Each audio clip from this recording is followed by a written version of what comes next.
para uma mulher famosa, o que ela procura, o que cada relação, o que ela procurava, o que ela esperava do casamento, que já não é um casamento que se pensa para toda a vida.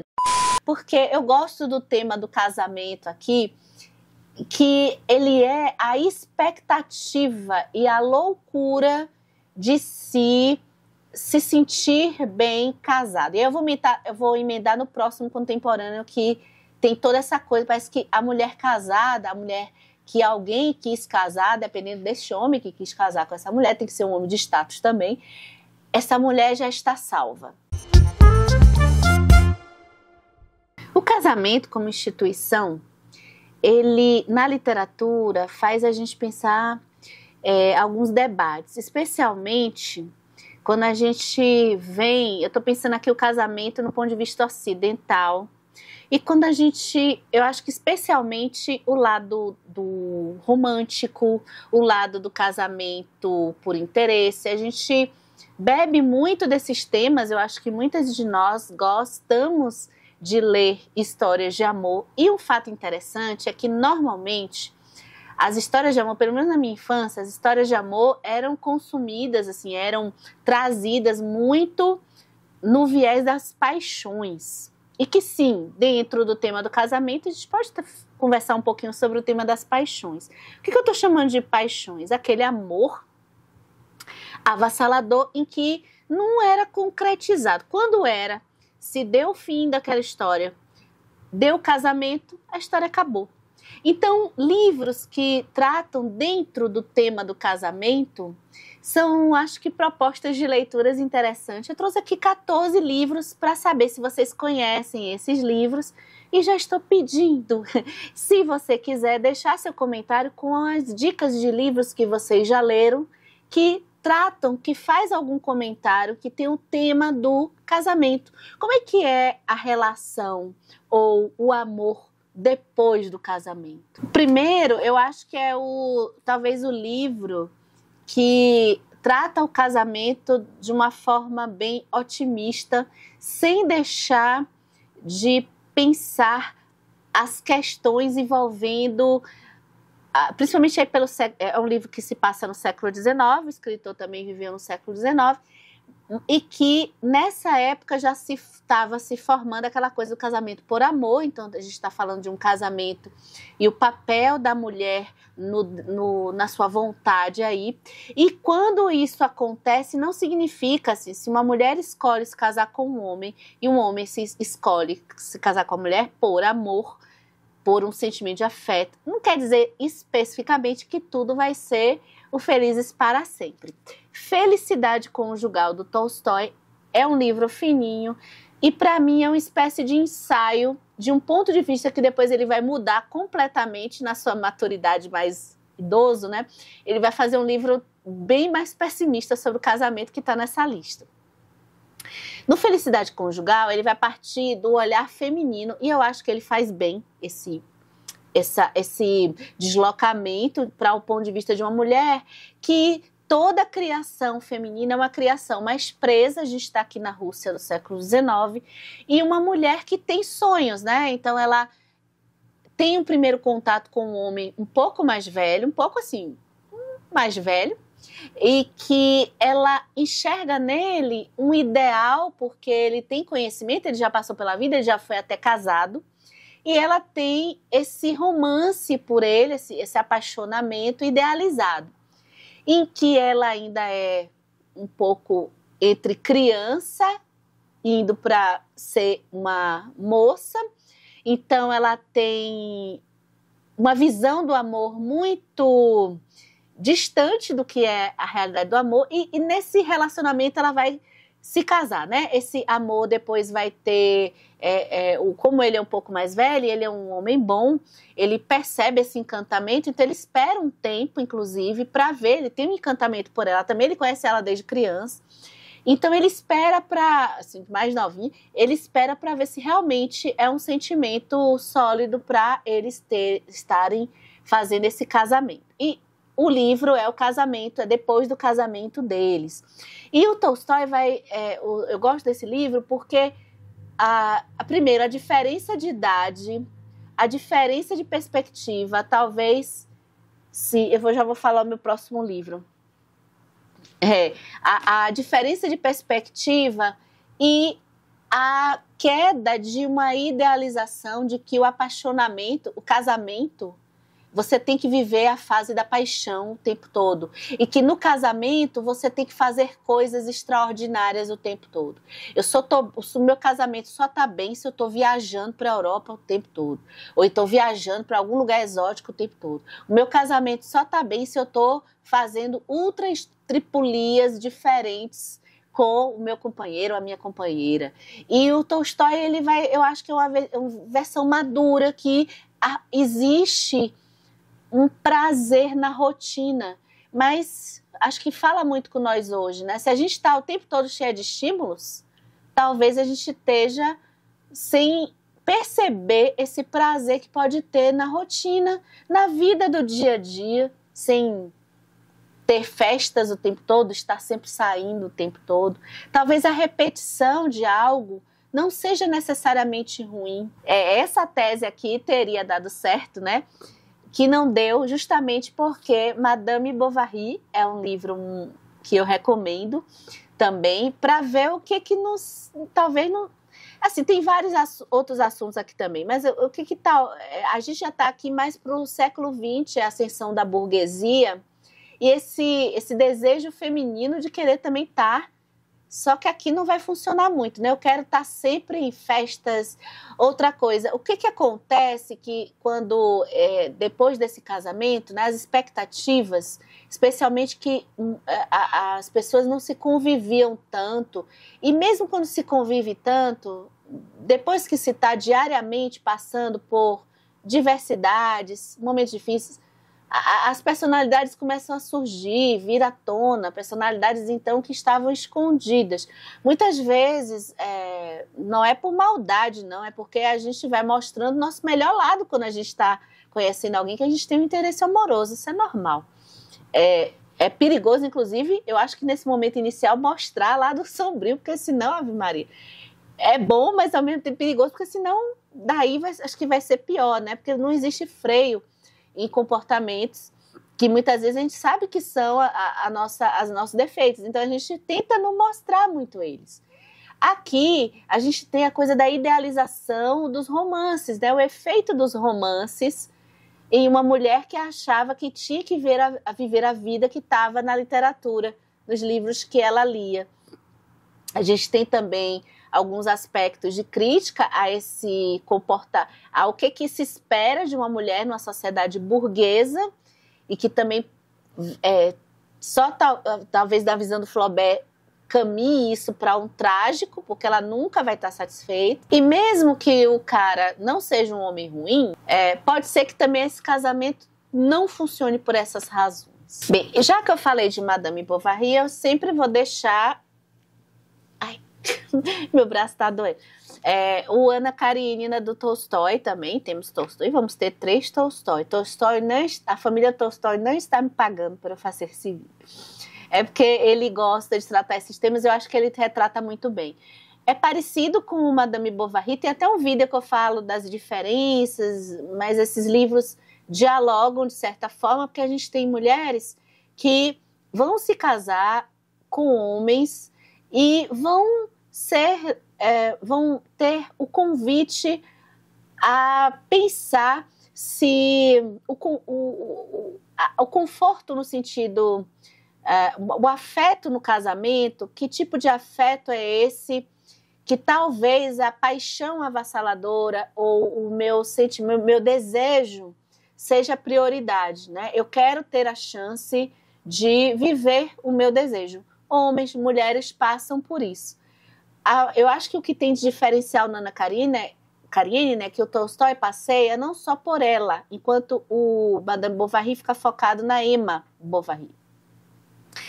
O Tolstói, ele quer mostrar que esses desejos eles vão passar por homens, por mulheres, só que no caso da Ana Karenina, as decisões, quando tomadas em direção ao desejo, a sociedade não é estruturada para recepcionar com bons olhos mulheres que vão atrás de amor, de paixão.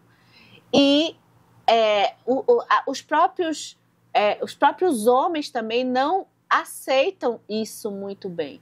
Então, todo o dilema e toda a tragédia acaba a gente sendo mostrada aqui no Ana Karenina que as repercussões de decisões para finalizar o casamento ou para ter relações extraconjugais, no caso, a Ana Karenina, ela é bem sincera, ela não quer nem enganar, assim, ela quer mesmo tomar uma outra decisão da sua vida, mas as repercussões são complicadas e também essa vontade de ir atrás de homens que estão muito apaixonados em relações duradouras, ou seja, esse novo casamento, essas paixões podem não se sustentar. Existe esse risco. O amor do dia a dia, ele se constitui de uma forma diferente dessa paixão que vem muito no campo da idealização. Agora eu vou falar de 2 livros que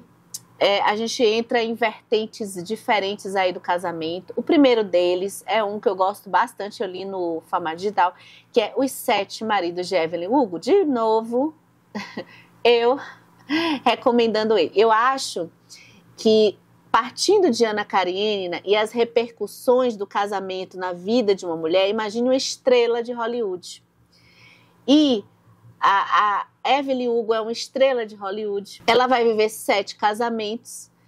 Esses homens que vão passar pela sua vida e a decisão que ela toma, aí a gente está no mundo século 20, 21, e todo o furor de notícias, de fama dela. O que essas relações para uma mulher famosa, o que ela procura, cada relação, o que ela procurava, o que ela esperava do casamento, que já não é um casamento que se pensa para toda a vida, né? Já é um casamento mais flexível. Mas, no momento que se toma a decisão de casar, para Evelyn Hugo, é uma decisão de algo que não vai se concretizar lá na frente. Existe uma expectativa de algo que não vai se concretizar lá na frente. E existem também repetições, né? Repetições de erros dentro das escolhas desses maridos.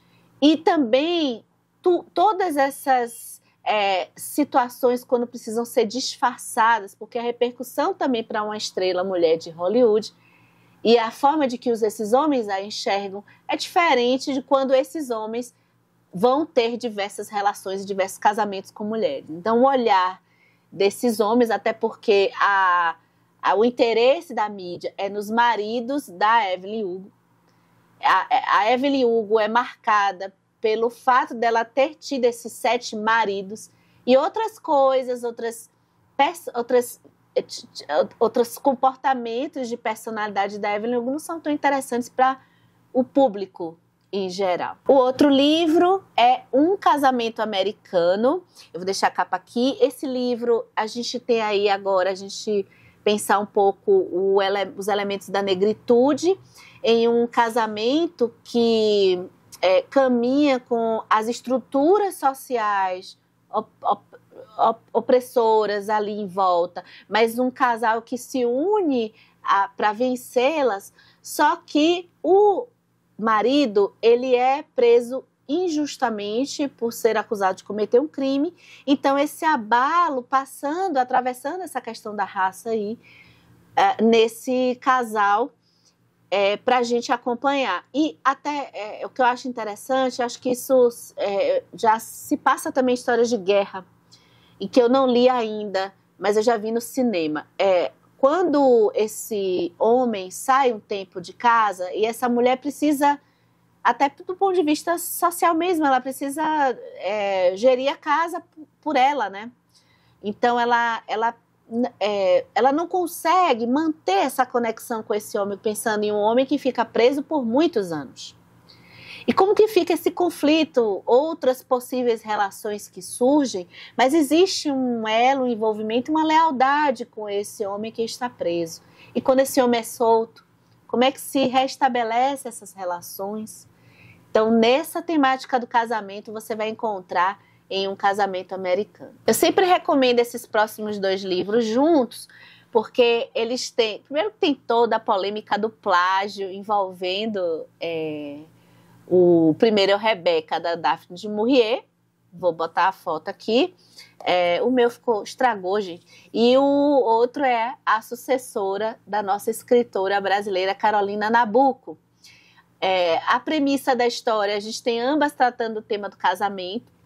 Eu vou falar dos dois de uma vez só, porque no Rebeca, a premissa que é uma mulher que casa com um homem que ela conhece e rapidamente ela se apaixona por ele. Ambas vão pensar as consequências, e ambas estão agora no século XX, né? A consequência desse casamento com alguém de uma classe muito superior e o que se espera dessa mulher que não tinha, ou seja, a sociedade acolhendo essa mulher. No caso de Rebeca, a autora se utiliza de um tema, de uma atmosfera bem sombria, um pouco pairando um pouco gótico, terror, em uma casa em que a antiga esposa é o fantasma dessas mulheres, o modelo de mulher que, olha, a Rebeca era ideal, era a mulher, enquanto que a sucessora é a Alice. A Alice era a mulher. Então, quando essas moças chegam nessas casas, no caso da Rebeca, essa atmosfera de quem foi essa mulher, e começa a ter também no Rebeca uma espécie de, poxa, eu casei com um cara, mas eu não sei se eu conheço muito bem ele. Como Rebeca morreu? O que será que aconteceu com Rebeca? Essa mulher assim, espetacular. No sucessora, a sucessora da Carolina Nabuco, a gente tem ainda um outro fator, que é um fator político, que é o campo e a cidade, a urbanização chegando. A protagonista, ela veio do campo e ela precisa se adaptar a costumes também, a aprender a comer à mesa, a organizar uma festa.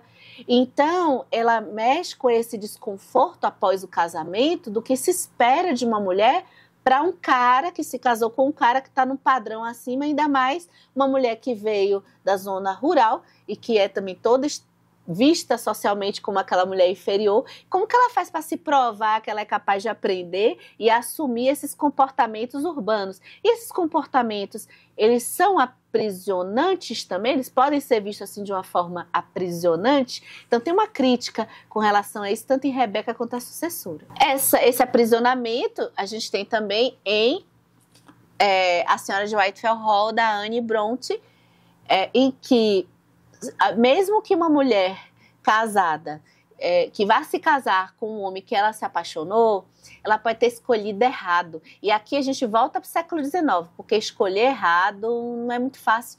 Gente, a gente está no século XXI e a maior causa de feminicídio são mulheres que resolvem romper relacionamentos. Muitos dos homens que matam ex-mulheres, né, eles matam ex-mulheres. Muitas vezes essas mulheres, quando elas vão se relacionar com outros homens. Então, não é à toa que, infelizmente até hoje, não é também tão fácil se desligar de escolhas mais mal feitas, feitas com erro, né, em que erramos nos relacionamentos. A Anne Brontë, ela vai fazer uma cartilha, é muito bom, porque ela coloca que no século XIX a situação pegava, porque muitas vezes você não tem o cara que vai cometer uma violência física, mas ele começa a cometer pequenas violências. Isso era uma coisa inédita de se colocar na literatura, essas questões, no século XIX. Inclusive, a publicação desse livro, ela se coloca como homem, ela usa um pseudônimo de um homem, tem até acho que tem aqui no começo, Acton Bell. E só depois que ela vai se colocar que uma mulher escreveu esse livro. Mas mesmo sendo a primeira publicação escrita por um homem, as pessoas começaram a ver, a sociedade vitoriana começou a ver, poxa, mas esse livro é muito explícito, porque os homens fazendo provocações, pirraças com mulheres, fazendo manipulações com mulheres. Olha, eu vou... tem 2 livros que tem um diálogo e que temos aí o casamento. Tem um que é mais que o outro. O Dom Casmurro, do Machado de Assis, e o Sonata a Kreutzer, do Tolstói, eles mostram uma espécie de tragédia do ciúme masculino. Casamento com homens de autoestima baixa, casamento com homens inseguros e que também foram construídos, embora a gente esteja Rússia e aqui Brasil, eles foram constituídos em sua personalidade de uma forma a desconfiar de comportamentos femininos que não queriam dizer realmente que essas mulheres estavam traindo esses homens, mas que comportamentos femininos que não eram permitidos em ser mais explícita seus sentimentos, suas emoções. A mulher tinha que esperar sempre que o homem viesse até ela para manifestar a sua vontade de ter ali um afeto, né? E várias coisas ao redor também de expectativas com relação ao casamento, no lado masculino. Sonata Kreutzer, a gente vai ter um relato de um homem com um final trágico em que ele esperava que a sua mulher fosse toda coisa, que o casamento fosse um lugar de muitas emoções e de que a sua esposa fosse cuidar dele e que ele fosse o tempo todo concordar com a sua esposa e que no casamento ele não ia ter dilemas nenhum, ele ia ter só romance. E não acontece muito isso. O dia a dia, né? Entrando aí e o homem repelindo isso. E no caso do Dom Casmurro, aqui ambos os protagonistas são bem perturbados, né? O Bentinho, ele consegue realizar o seu sonho de casar com uma mulher que também a expectativa dele com ela está lá em cima, mas ele começa a pensar, poxa, mas ela é uma mulher maravilhosa. Então, poxa, não é possível que essa mulher seja fiel a mim. Não é possível. Ela é muito maravilhosa para mim. Ela que participa das contas da casa. Ela é que impulsiona esse homem para frente. Ela me impulsiona. Então, tem uma coisa errada. Eu tô achando que essa mulher tá me traindo, né? Ambos vão ficar com essa pulga atrás da orelha que não são dignos, que essas mulheres estão traindo e tem as consequências aí trágicas dessas histórias. Eu gosto, assim, do diálogo que essas histórias têm. Quem leu uma, dá uma chance para outra. Bem, eu estava olhando aqui, eu vou pular a ordem da minha lista, porque aí a gente fecha com algumas coisas contemporâneas. Então eu vou trazer o Orgulho e Preconceito, da Jane Austen, porque eu gosto do tema do casamento aqui, que ele é a expectativa e a loucura de se sentir bem casado. E eu vou emendar no próximo contemporâneo, que tem toda essa coisa, parece que a mulher casada, a mulher que alguém quis casar, dependendo desse homem que quis casar com essa mulher, tem que ser um homem de status também, essa mulher já está salva. Então, para se salvar essa mulher, precisa do casamento. O casamento norteia orgulho e preconceito em todo lugar. Até porque existe ali, convivendo, esse casamento de conveniência, que pode, assim, eu preciso reler o Orgulho e Preconceito, mas eu sou muito contaminada com o filme, que eu gosto muito do filme. Mas o casamento, a Jane Austen, acho que ela coloca possibilidades de casamento, aceitando um pouco elas. Ou, pelo menos, constatando, fazendo um relato ali social de que, olha, tem uma que seria a melhor, que é a que a Elizabeth vai fazer, que é a com o Sr. Darcy, que é o casamento com um cara riquíssimo e um casamento por amor, com o desejo dos dois, e os dois dão a entender que estão limpos de preconceitos ou estereótipos ou de visões deturpadas sobre o outro. É uma coisa um pouco mais, talvez um pouco mais romantizada, embora o livro todo não tenha um aspecto idealizado das relações. Mas as outras em volta da Elizabeth vão fazer diversos outros tipos de casamento que são bem criticados pela história, pela autora, que é esse casamento que é de uma amiga dela, que ela diz, olha, eu não tenho muita esperança para mim, eu vou ter que pegar esse casamento com esse cara que assim, eu admiro, ele é um homem bom, e eu vou precisar de um lugar, eu fico feliz porque eu tenho a minha casa, eu tenho uma propriedade que eu posso organizar, e esse homem também me deixa lá quieta no meu canto, tá tudo bem. Eu tenho aquele casamento que vai ser meio forçado, aquele das irmãs ali da Elizabeth. E o casamento ali no Orgulho e Preconceito, acho que é um tema interessante de discussão das possibilidades que existia.